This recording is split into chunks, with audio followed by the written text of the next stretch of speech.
What's going on, guys? Welcome back to the channel.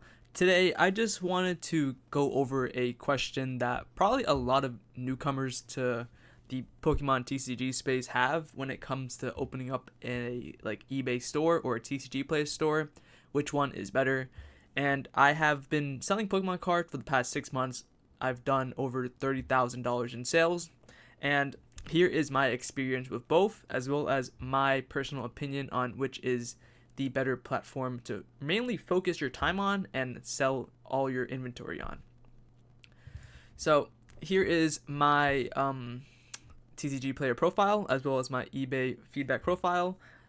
I have over 150 ratings on TCGPlayer and over 1,000 positive reviews on eBay, just in case people don't believe that I have sold Pokemon cards on both platforms before.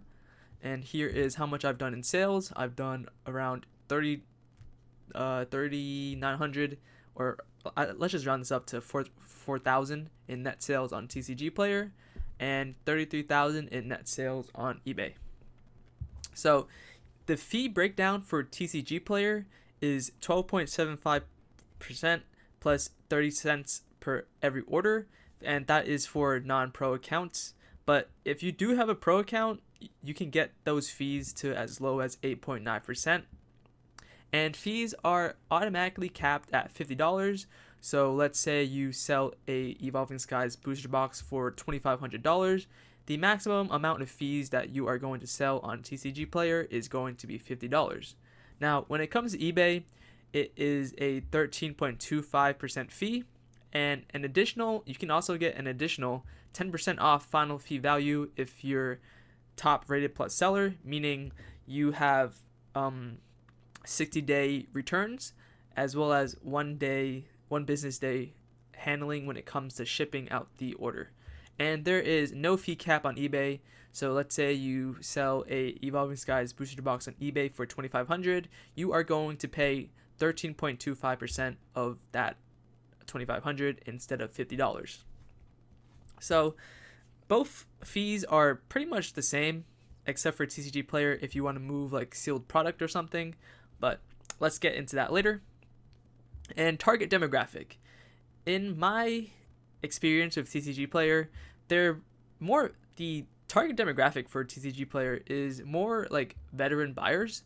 They're a lot more picky with the condition of their card. Like, I've sold cards in the past that had like one little white dot of, I don't know what it is, like a speck of dust or something, but it was on the corner of the card, and the buyer complained to TCGPlayer, and I was required to give them a partial refund just to make them happy, right? I don't want them to escalate the case even further.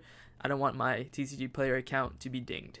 And TCGPlayer is also for people who actually play the TCG, so you'll probably see more like professional played cards that are used in tournaments.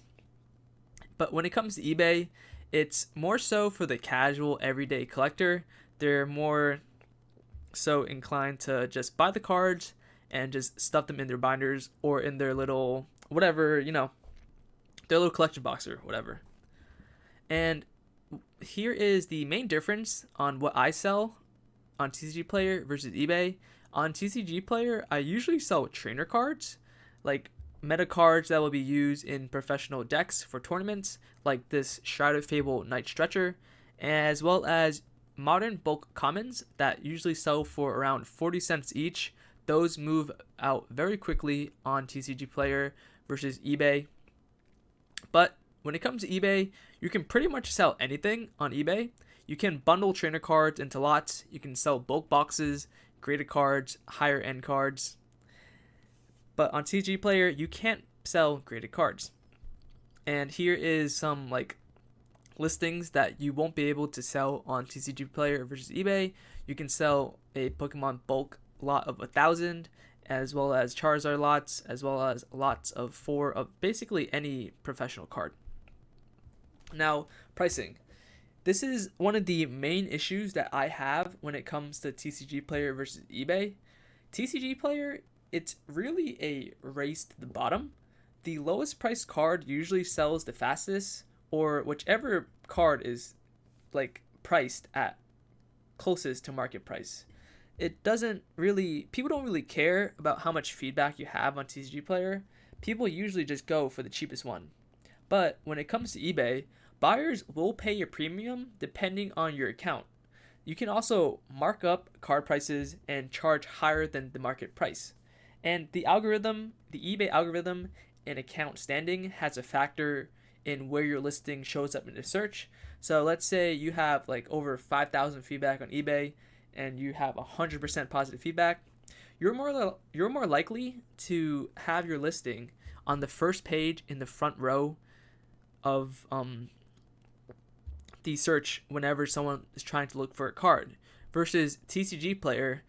Your account standing has literally no effect on where you rank in the search, which is, I don't really like that.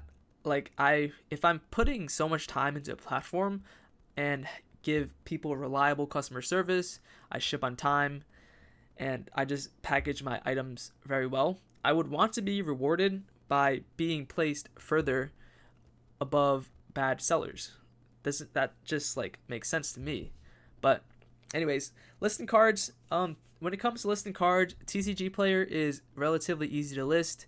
You don't need to take any pictures, and all the inventory is already uploaded on TCGPlayer. You just have to go in there and just enter in the quantity of whatever your inventory is.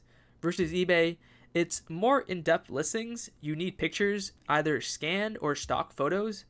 In the past, I did stock photos, and that really handicapped my growth as a seller.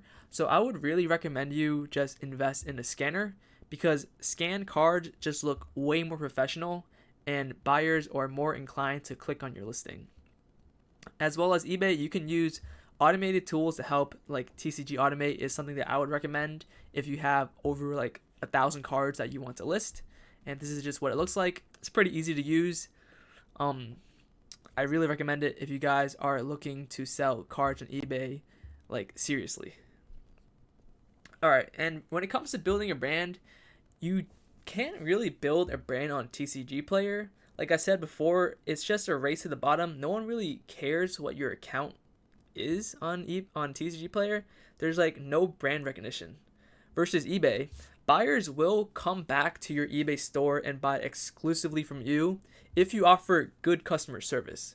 Like, I have had buyers that came back to me just because I shipped things on time, I packaged it properly, and I had somewhat decent prices.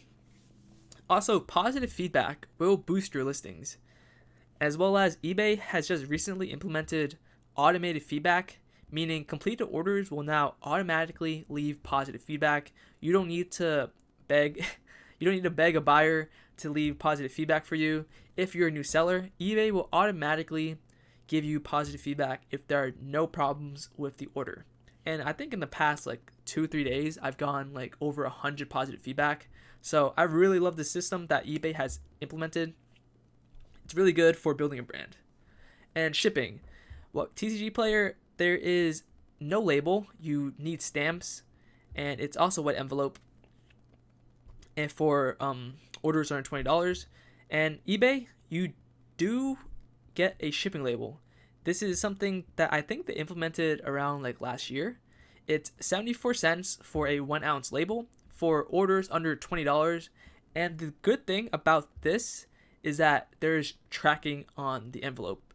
So if the buyer claims that they never got the order, you can just check the tracking and just see that it was delivered. And even if the buyer claims that it says it was delivered, but they don't have it, and if they open up a case of eBay, eBay will side with you because it shows the item as delivered. Also, if your order or package, your white envelope package, ever gets lost in the mail, you are insured if the envelope gets lost, right? You don't need to worry about that. But the one thing about these white envelopes is that in order to be insured, it needs to have been scanned in. And usually, I don't know what it is, but sometimes it scans in and sometimes it doesn't, which is like a big problem. I don't know why it's not like 100% accurate. So I've had issues where I just had to eat the loss, where buyers will claim that their package never arrived even though I shipped it. So there's that. And when it comes to shipping supplies, it's really simple. Just get a card sleeve, a penny sleeve, and a top loader.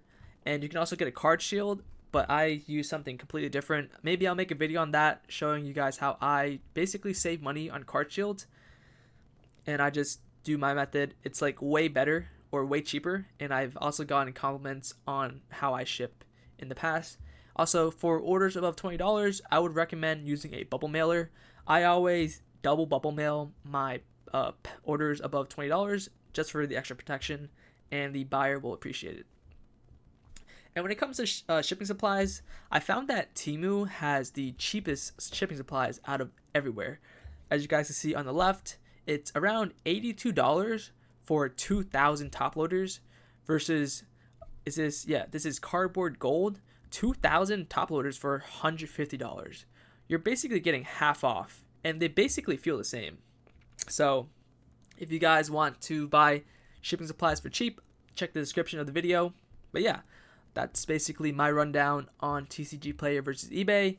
If you guys can't tell by now, I prefer eBay if you are selling as a seller.